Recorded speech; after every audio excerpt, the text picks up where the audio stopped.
You've just bought yourself a new computer and spent a hefty chunk of change for maximum performance. So far, so good. But what if I told you that you could boost your performance with a few tweaks, or that you might be sabotaging your PC's performance with mistakes you don't even realize you're making? In this video, I'll talk about some settings and tricks that might fly under the radar while using your PC. If you're ready, let's get started.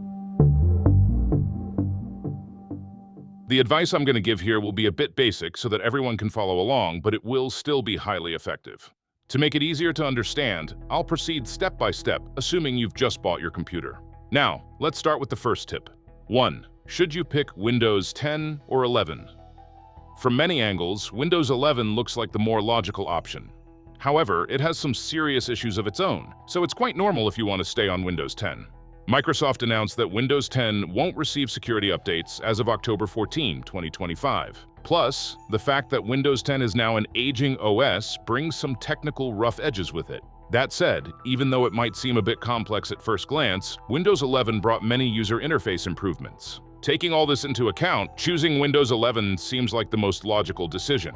However, there are some points that aren't mentioned much. Windows 11 is practically a billboard. It constantly wants access to your personal data and aggressively pushes Microsoft Edge and Microsoft 365 apps like OneDrive. And this pressure starts the moment you install Windows 11. For example, if you don't have an internet connection while installing Windows 11, or if you don't want to use a Microsoft account, you can't proceed with the out-of-box setup. There used to be ways to bypass these requirements, but Microsoft has taken serious steps to prevent you from using these methods. In summary, Windows 11 is an OS that users who want a modern experience open to innovation should lean towards. It can also provide a plus on the performance side for a large portion of current hardware. Windows 10 is a more settled and a more refined OS. However, the fact that security updates have ended is a very important disadvantage. If ads really get on your nerves and you don't want to use Linux, or if there's a huge hurdle preventing you from using it, then Windows 10 might be a more logical choice for you at this point.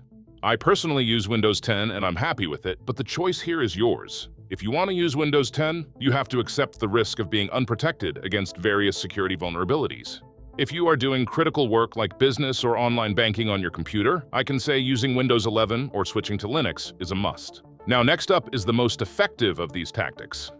2. Maintain your PC and clean its dust. Don't worry, this will be the only hardware-related topic in this video. The cooling is extremely important for the performance you get from a PC. Thermal paste, thermal pads, and in some cases fan maintenance return to you as both a quieter PC and better cooling. If you are using a laptop, this issue is much more important.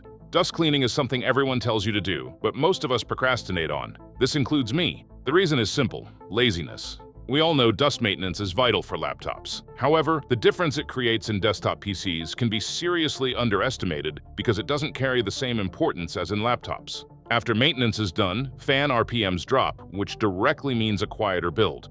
Also, in some cases, hardware components throttle themselves to avoid damaging themselves due to high temperatures. The most probable reason behind stutters, freezing, and sudden performance drops is dust buildup. Therefore, if you haven't cleaned the dust for years, do it immediately. Most likely, a significant part of the performance of your PC is buried under that dust. So how often should you do maintenance? For laptops, depending on the model, cleaning the buildup of dust is recommended every 2 to 4 months. Thermal paste and thermal pad replacement can be done at 4 to 6 month intervals, again, depending on the model. Worst case scenario, I recommend doing general maintenance at least once a year. For desktop PCs, this varies a bit based on case dimensions and the components you use. Thermal pads are usually found on GPU and M.2 SSD coolers. They should be changed when temperatures start reaching abnormal levels. It's hard for me to give a clear time frame because not every component heats up the same way. The best method here is to observe temperature values regularly. The frequency you should clean the dust depends on the case structure. In small cases, or cases with a semi-mesh front, this period might be shorter. On average, cleaning the case intake fans and filters every 3 months seriously improves airflow. If you want to completely clean the inside of the case, every 3 months is ideal again. I recommend doing a detailed cleaning at least every 6 months at the latest. CPU and GPU coolers in particular can be seriously affected by dust, so direct your attention there. 3. Do basic performance settings. The settings I'll mention in this section are usually things you do once and then forget. Moreover, you don't need to be afraid because these settings don't go outside the limits manufacturers consider safe. Some are activated via BIOS and some via the Windows interface. To list these settings briefly, XMP or EXPO is a ready-made overclock profile that ensures your RAM runs at the speed and latency values specified by the manufacturer. It is totally safe. It can rarely cause issues on some AMD builds, but this probability is quite low, especially with common memory kits like 6000 MHz CL30. The fact that it's turned on from BIOS might intimidate you, but don't be afraid at all, as there are hundreds of guides on the internet explaining it step by step.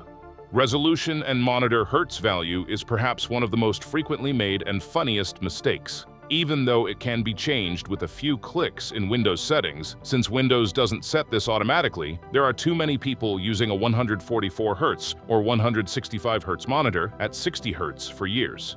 If you have a monitor with a high refresh rate but complain about not seeing a difference compared to 60 Hz, this might be why. Power management is sometimes a bit of an exaggerated topic. This setting essentially creates a serious difference in laptops because it directly affects battery usage. In desktop PCs, there aren't huge differences between balanced and high-performance modes. High-performance mode can force the processor to run at high frequencies even when idle. This leads to unnecessary heating and fan noise. But if you are experiencing issues like freezing or microstutters during idle usage, trying to bump up the power management setting might be beneficial. 4. Do not download programs to install drivers. Do not trust any third-party program that claims to automatically find and install GPU, SSD, and motherboard drivers, no matter what anyone says. In previous Windows versions, they were important programs that really helped, but nowadays, let alone being useful, they can even be harmful. It's quite common for this type of software to install faulty drivers, and some can install virus-infected or malicious drivers onto the PC. So, you shouldn't download drivers for the hardware I mentioned from anywhere other than the manufacturer's official site or Windows Update. Usually, installing these drivers is quite simple. Windows Update gets all your updates for you, and in cases it doesn't, pressing Next, Next, Finish is enough when installing drivers manually. For drivers that are more complex to install, you can find posts and videos on Reddit or YouTube explaining it step by step.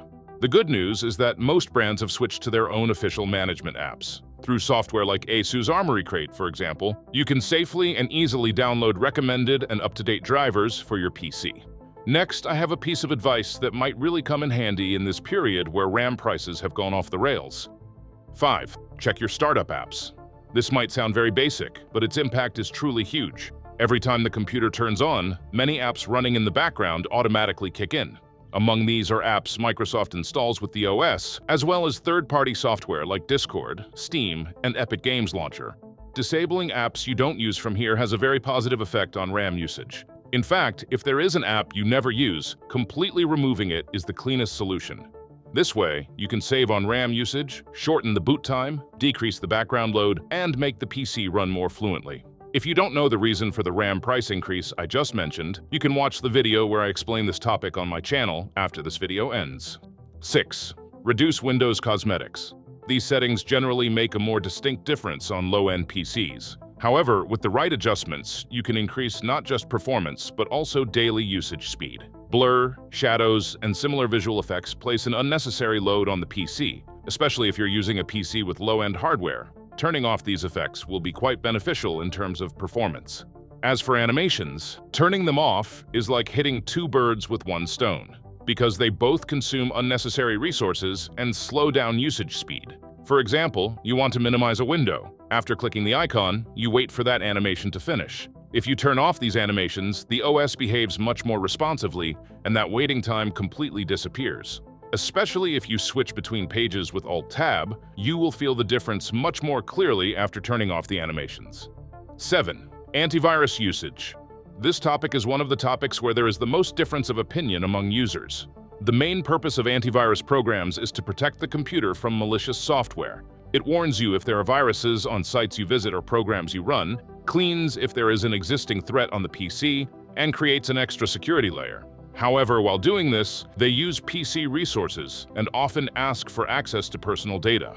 There have even been serious incidents in the past, like some well-known antivirus firms getting hacked. The issue of user data being sold is already a controversial matter on its own. That's why choosing an antivirus is a really important topic. My personal view is that these programs are often exaggerated to be more important than they actually are. Yes, if privacy is very important to you, or you are new to using computers, a proper and reliable antivirus program makes absolute sense. In fact, antivirus usage can even be a must for families with children. If your child or little sibling clicks on a link like download Roblox Infinite Money Cheat, it's a matter of time until they turn the PC into a swamp of viruses. However, for a user who only plays games, knows what to click and what not to click, and stays away from suspicious sites, Windows Defender is often sufficient. Since these types of users can fend for themselves, antivirus software running 24/7 in the background usually just turns into unnecessary resource consumption. There is a small but important detail here. Windows Defender may not always detect some malicious software that has infected the PC. That's why scanning software is more logical than antivirus programs that stay open constantly. For example, you can do a manual scan with Malwarebytes every few months and then continue your normal usage. Next up is one of the biggest mistakes that can cause huge problems in Windows usage. But before that, I want to tell you something. These videos take a long time to make, but a large majority of viewers are not subscribed and don't like the videos. This negatively affects the views. If you want to support me, don't forget to subscribe, like the video, and leave a comment. That way I can make more videos for you. Now, let's continue where we left off. 8. Don't touch the registry. I'll say it very clearly. Do not trust hearsay information and advice. The Windows registry is one of Windows's most detailed and sensitive setting structures.